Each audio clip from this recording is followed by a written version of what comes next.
Rieccoci insieme, stiamo parlando con Internazionale Sordi, stiamo parlando di sordità, ma stiamo parlando anche, voglio rivolgermi a lei dottoressa, di completa integrazione, che è un aspetto molto importante, perché io ho puntato sulla comunicazione, perché se tutti riuscissimo a comunicare tranquillamente non ci sarebbero problemi di integrazione. E invece sono degli step tanto lenti, tanto progressivi, eccetera. Bambini, perché tutto incomincia quando un bambino accusa determinate problematiche e quindi deve progressivamente entrare a contatto con, e chiedo a lei e dopo chiederò anche ai nostri ospiti, entra nella scuola ordinaria normale, ha un assistente, un supporto, un insegnante di sostegno, no? Come funziona? Quindi anche le famiglie, come dovrebbero rapportarsi i compagni di classe, gli insegnanti? Sembra facile, ma non è così.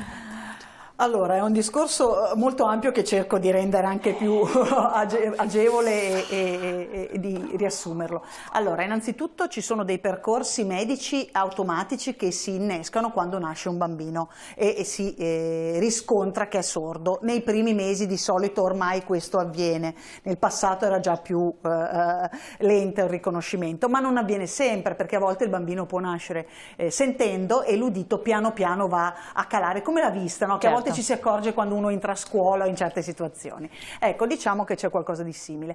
Quindi c'è un percorso medico già predisposto. La questione è che, come tutti i percorsi, non è detto che funzioni in tutti i bambini, perché ogni bambino è diverso, ogni tipo di sordità è diverso. Quindi poi la proposta del bilinguismo parte proprio da lì. Andiamo sul percorso che recupera l'udito e quindi la capacità di recuperare la parola attraverso una serie di strumenti sempre più tecnologici e ottimali, ma diamo anche la possibilità di acquisire in modo naturale un'altra lingua, quindi entriamo nel bilinguismo, che poi il bilinguismo, a prescindere dalle lingue, è una grande utilità. Detto questo, la questione che nell'inserimento scolastico ma anche familiare manca come informazione è che un bambino che non sente vive di vista.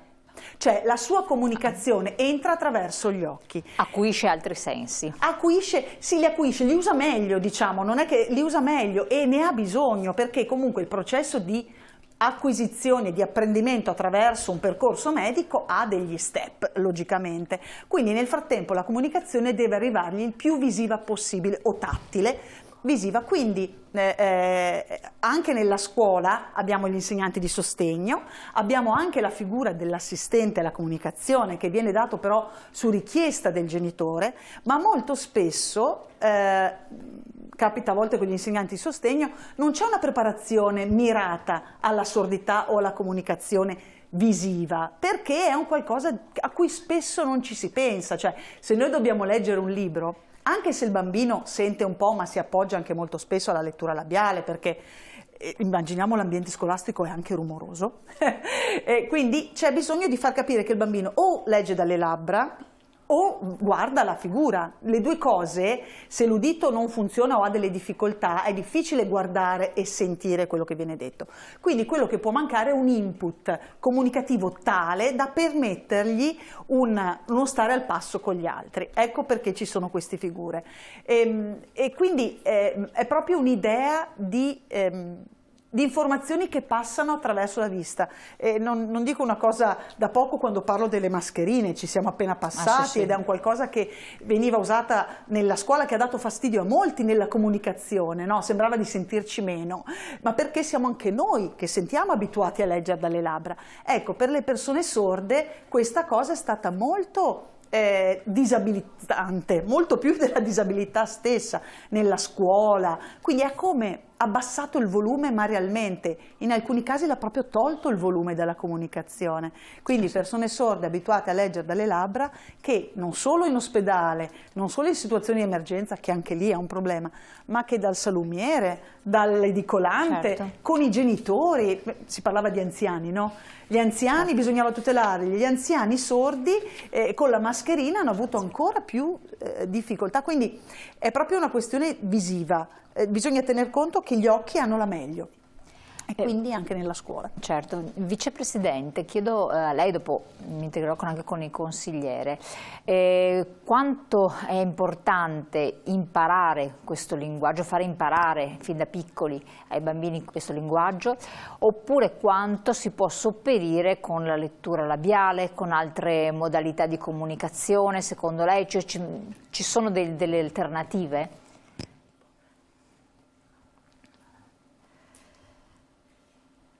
Io personalmente, e la filosofia anche dell'ENS, diciamo che la cosa più importante proprio è il bilinguismo.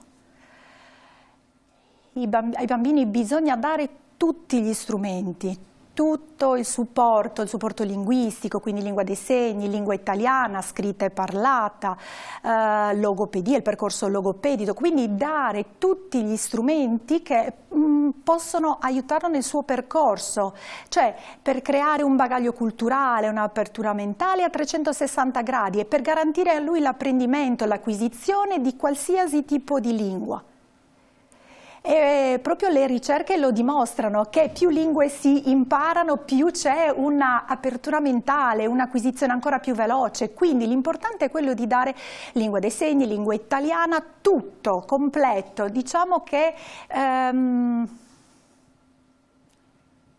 a livello istituzionale ci deve essere proprio l'impegno, un investimento per dare maggior valore, quindi dare il bilinguismo. Magari all'interno di tutte le scuole ci fosse la possibilità di dare all'interno proprio del contesto didattico la lingua dei segni ai bambini, magari con attività ludiche per i bambini piccoli, oppure fare italiano, matematica e lingua dei segni, quindi prevista proprio come materia, oppure creare proprio dei laboratori LIS all'interno del contesto scolastico, fino magari quindi ad arrivare ad impararla come una vera e propria lingua, come diciamo si impara l'inglese, il francese, qualsiasi tipo di lingua vocale, e far diventare la lingua dei segni una materia di studio.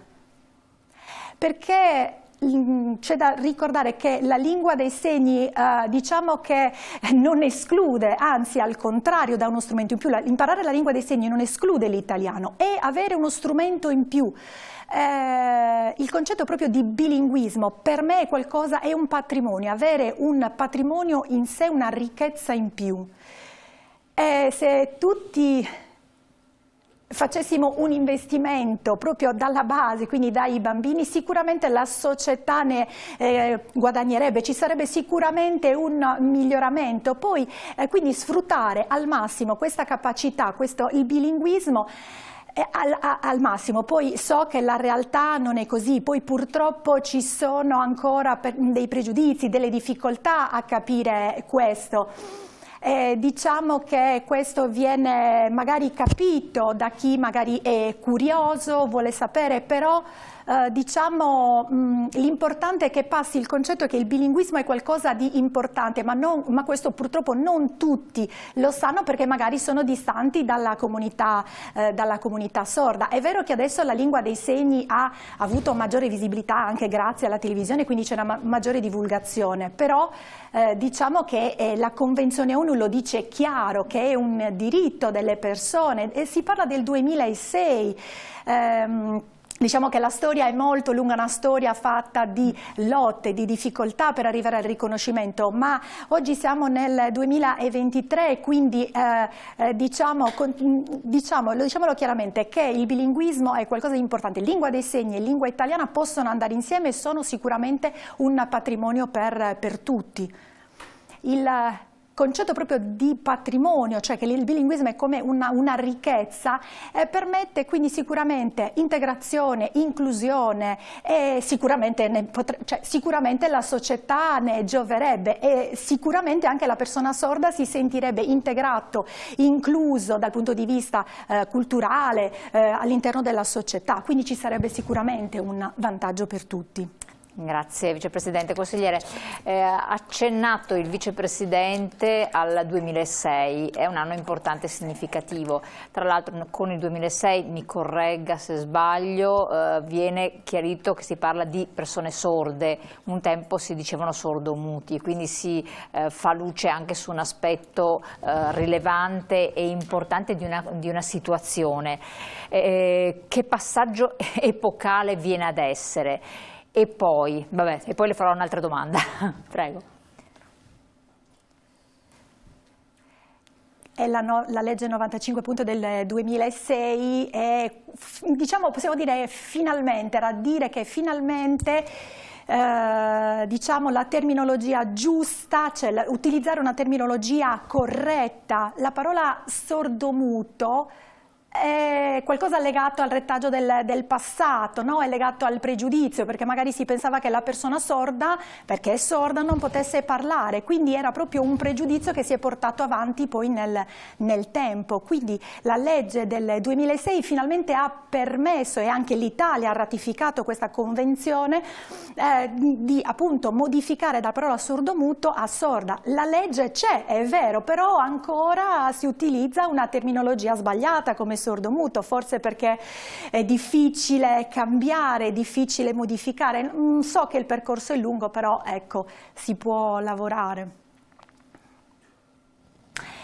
Diciamo che magari si potrebbe pensare che è un cambiamento superficiale, sì vabbè, cambiare la parola è qualcosa legato a qualcosa di superficiale, e invece noi qualcosa di importante, perché allora le persone sorde venivano identificate come non udenti, e quindi è come se mi stessi dicendo, è sottolineare il fatto che quella persona non senta, il non, una negazione. Non vuol dire che la persona manca qualcosa, quindi è come se nascesse un confronto con l'udente, perché lui ha qualcosa in più e io non sento, quindi è già partire con uno svantaggio, già con un qualcosa in meno, ma lo svantaggio non c'è, quindi ecco, semplicemente la persona non sente, non funziona l'orecchio, però tutto il resto funziona, quindi può sposarsi, può comprare casa, può vendere casa, può prendere la patente, può fare tutto, può condurre una vita normale, però ancora adesso quando magari si dice, non lo so, anche alla polizia, ma la patente, lei è una persona sorda, quindi significa che proprio mancano le informazioni, manca proprio la cultura dell'accessibilità, cioè manca proprio l'essere pronti a capire quelle che sono le problematiche della persona sorda, e noi come ENS interagiamo e diciamo, lavoriamo su queste strategie, cioè per preparare dei progetti insieme. Per noi è importante proprio creare, formare, perché formare, creare significa dare accessibilità, quindi magari prevedere anche la figura dell'interprete per rendere accessibile tutto, quindi anche perché molto spesso diciamo che ci ritroviamo a dire ma non sapevamo che c'era la persona sorda e quindi magari non viene prevista l'interprete. Diciamo che ci sono delle situazioni in cui ci ritroviamo ancora a sentire ma non sapevamo, ma non conoscevamo. Un'altra cosa, le persone sorde possono parlare? L'utilizzo della parola, la fruizione della parola per un bambino, quindi da quando si può sviluppare, cioè che difficoltà vengono ad esserci per riuscire a utilizzarla correttamente, ed è per tutti un'acquisizione. Io conosco persone sorde che parlano, si fanno comprendere perfettamente, poi usano il linguaggio dei segni, e ci sono invece altre che hanno delle difficoltà. Perché questo? Cerchi di spiegarlo ai non addetti ai lavori.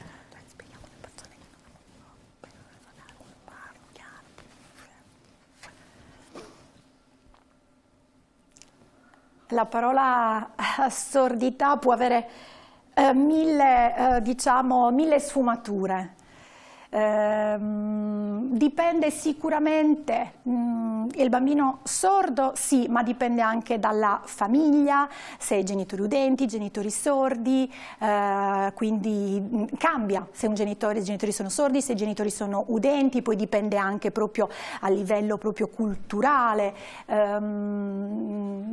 L'abitudine in Italia è quello di dare un pacchetto pronto, ok, funziona così per tutti i bambini sordi, per tutte le persone sorde, ma la sordità è diversa da persona a persona, quindi magari dipende adattare gli strumenti e le strategie per ogni tipo di persona, per ogni tipo di situazione. Ecco perché il mio collega qua diceva, il vicepresidente diceva, il bilinguismo è importante, proprio per questo motivo. Siamo in chiusura perché il tempo vola, ma magari mi farà piacere avervi ancora ospiti perché effettivamente è anche uno spaccato culturale importantissimo. Volentieri. Lei ha parlato di comunità, però comunità di persone sorde. Parlare di comunità è già mi mutuo il termine tra virgolette, ghettizzare delle persone. Non bisognerebbe superare questo ambito, questo concetto per far sì che i giovani sempre più si integrino tra loro, non sentano barriere di alcun tipo, non si creino le comunità.